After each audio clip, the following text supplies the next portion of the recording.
ನನಗೋಸ್ಕರನೇ ದಾರಿ ಕಾಯ್ತಾ ಇದೆ ಅಂತ ಕಾಣ್ತಾ ಇದೆ. ಸಾರಿ ಕಣೋ, ಕಾಲೇಜಿಂದ ಚಕರ ಬರೋದಕ್ಕೆ ಸ್ವಲ್ಪ ತಡವಾಯ್ತು. ಸರಿಯಾದ ಸಮಯಕ್ಕೆ ಬಂದಿರುವೆ. ನಿನ್ನನ್ನು ಬಿಟ್ಟಿರೋದು ಒಂದು ಕ್ಷಣ ನನ್ನಿಂದ ಆಗ್ತಾ ಇಲ್ಲ. ಜೀವನವೇ ಓಡಾಡ್ತಾ ಇದೆ.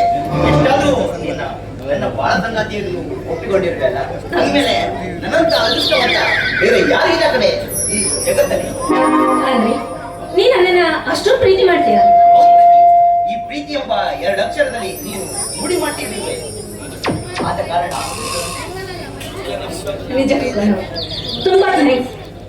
ನೀನು ನನ್ನ ಮೇಲೆ ಇಟ್ಟಿರೋ ಪ್ರೀತಿ, ಕೋಟ್ಯಾಧೀಶ್ವರ ಸಾಹುಕಾರ ಮಾದಪ್ಪನ ಏಕೈಕ ಸುಪುತ್ರ, ಅವನ ಮಡದಿ ನಾನು ಆಗ್ತೀನಿ ಅಂದ ಮೇಲೆ ರಾಣಿಯಾಗಿ ಮರೆಯೋದ್ರಲ್ಲಿ ಯಾವ ಸಂದೇಹನೂ ಇಲ್ಲ. ನೋಡು, ಆದಷ್ಟು ಬೇಗ ನಮ್ಮಿಬ್ಬರ ಪ್ರೀತಿ ವಿಷಯ ನಿಮ್ಮ ಅಪ್ಪಾಜಿಯವರಿಗೆ ಹೇಳಿ ಒಪ್ಪಿಗೆ ಪಡೆದುಕೊಳ್ಬೇಕು. ಆದ್ರೆ ಒಂದು ವೇಳೆ ನಿಮ್ಮ ಅಪ್ಪಾಜಿಯವರು ನಿರಾಕರಿಸಿದ್ರೆ? ನಾನು ಹೇಳಿದ ಮೇಲೆ ಮುಗೀತು ಅಂತ ತಿಳ್ಕೊ. ನಮ್ಮ ಅಪ್ಪಾಜಿಗೆ ನಾನಂದ್ರೆ ತುಂಬಾ ಇಷ್ಟ. ಖಂಡಿತವಾಗ್ಲೂ ನಮ್ಮ ಪ್ರೀತಿಗೆ ಒಪ್ಪಿಗೆ ತುಂಬಿ ಮದುವೆ ಮಾಡ್ಕೊಡ್ತಾ ನಂಬಿಕೆ ನನಗಿದೆ. ಹಾಗೆ ಈ ವಿಷಯ ನಿಮ್ಮ ಅಣ್ಣನಿಗೆ ಹೇಳಿದ್ಯಾ ತಾನೆ? ನಮ್ಮ ಅಣ್ಣನ ಹತ್ರ ಈ ವಿಷಯ ಬಗ್ಗೆ ಹೇಳಿದ್ದು ಆಯ್ತು, ಅವ್ರು ಒಪ್ಪಿಗೆ ಕೊಟ್ಟು ಆಯ್ತು. ಈ ವರ್ಷ ಕಾಲೇಜ್ ಲಾಸ್ಟ್ ಇಯರ್ ಅಲ್ವಾ, ಅದಕ್ಕೆ ಕಾಲೇಜ್ ಮುದ್ಮೇಲೆ ಮದುವೆ ಮಾಡ್ಕೊಡ್ತೀನಿ ಅಂತ ಹೇಳಿದ್ದಾರೆ. ತುಂಬಾ ಸಂತೋಷದ ವಿಷಯ.